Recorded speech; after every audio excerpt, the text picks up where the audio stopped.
Welcome back. In the previous episode, we discussed what really is psychosis. In this one, we'll see what it isn't.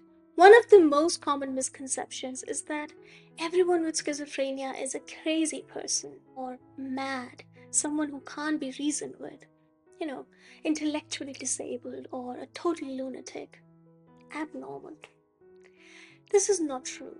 Schizophrenia does have the potential to affect someone's cognitive abilities, but think of it as more like a spectrum.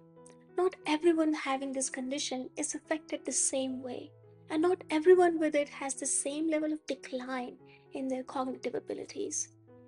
In fact, it is possible that a person with schizophrenia could be totally reasonable and logical on most matters, except on topics that they have some delusions about. With the right kind of support system and treatment plan, sometimes these delusions could be managed. Many people with schizophrenia continue to function just as everyone else. They lead a meaningful life, have families if they want, work in fields of their choice. Just regular things that everyone else does. This is one reason why I personally do not like to differentiate between people with schizophrenia and normal people. Because what really is normal? As a society, we haven't really made a proper definition of normal. There are so many people without any mental illnesses whatsoever who indulge in dangerous or horrible activities, but we are just quick to judge a person who has mental illness and consider them as abnormal. I believe schizophrenia is like having any other health condition.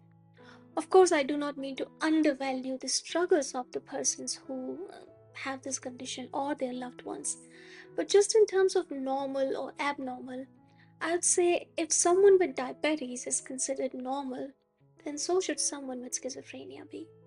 Now, this leads to the next misconception that having schizophrenia means the person would have symptoms constantly, all the time, and by extension, they just can't function properly. As I said earlier, it is possible for people with schizophrenia to function like everyone else, at least for those who have a good insight to their condition and who take relevant treatments. Now, in terms of symptoms, there are times when the person may have active symptoms, and then there are times when they don't. It could be a cycle. Not having active symptoms is called remission, and having very active symptoms or episodes is called a relapse. In the remission phase, the person can be largely functional and reasonable, although they may still have residual symptoms.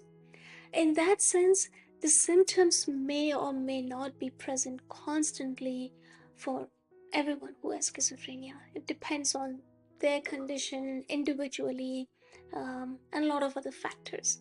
In general, most people with schizophrenia may have stronger symptoms at some times and then less strong symptoms at other times. And in general, they might be able to live a meaningful life despite having all of this.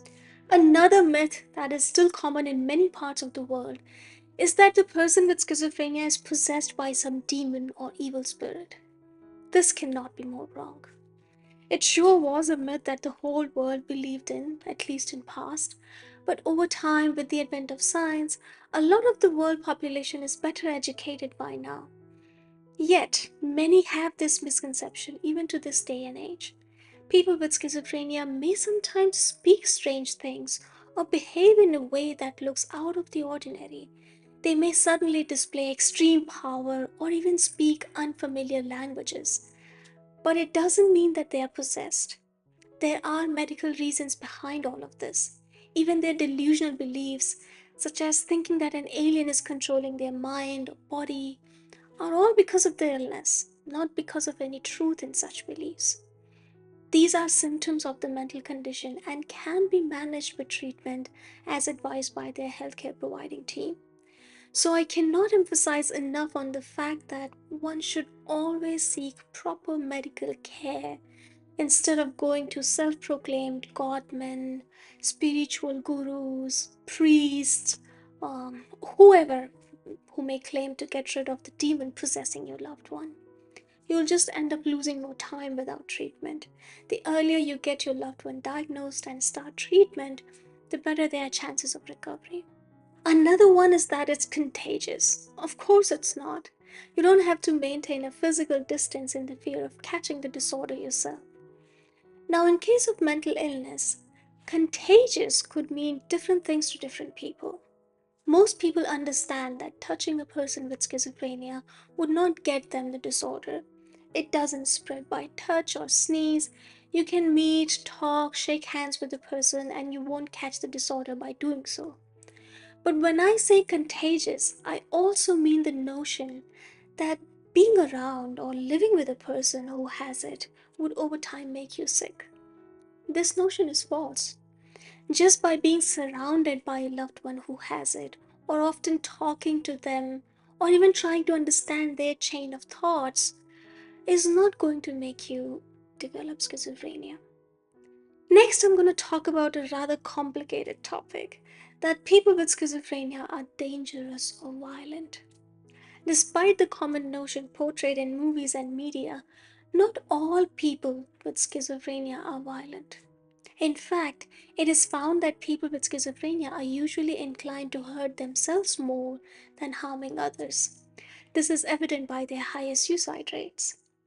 To quote from an article via American Psychological Association, the vast majority of violent acts are not due to mental illness, and most people with mental illness are not violent.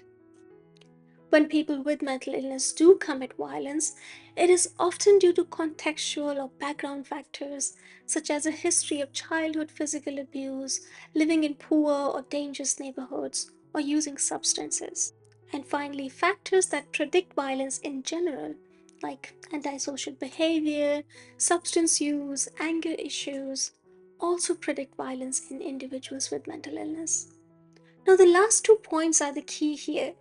Basically, violence can be a trait in anyone and it has deep rooted causes. This applies exactly as is to people with mental illness too. So, if someone is aggressive by nature and develops schizophrenia, it is possible that because of schizophrenia, they have further less rational thoughts and may easily get involved with violent acts. In that sense, you can blame schizophrenia for their inability to have a sense of emotions and worsened by anger issues, resulting in perhaps more exaggerated aggressive or violent acts. But if someone doesn't have violent tendencies and develops schizophrenia, then they're not going to become violent just because they have the disorder. There is a slight chance that, owing to all the negative symptoms that come with schizophrenia, some may develop more aggressive undertones. According to a study published in this Lancet report from 2014, there is an increased risk of adverse outcomes in people with schizophrenia and related disorders, but only 10 to 20% get involved in violent acts, which also means that 80 to 90% don't. I think that's an important thing we should remember always before we develop stigma that, oh, the person has been diagnosed with schizophrenia, now they're going to be aggressive or violent.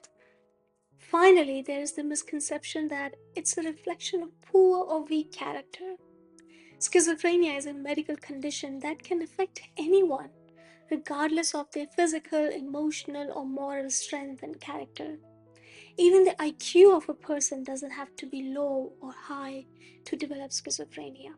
There are all kinds of IQ levels found in people with schizophrenia, from low IQ to high to even very high.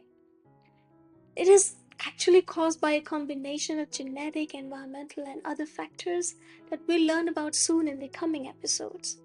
Now, in some cases, substance abuse could be a trigger for its onset, and society may be quick to judge such people with the notion that they develop the disorder because of their character flaw. But it really is not the only factor, and if anything, the person requires our care, not our judgment. So let's not judge a person who has the illness, nor blame their families, including yourself if you're part of the family. It is not the result of some kind of weakness or character flaw, or even bad parenting, as people sometimes assume. What causes it then? Well, we are about to uncover the causes of schizophrenia in the next episode. Until then, bye bye.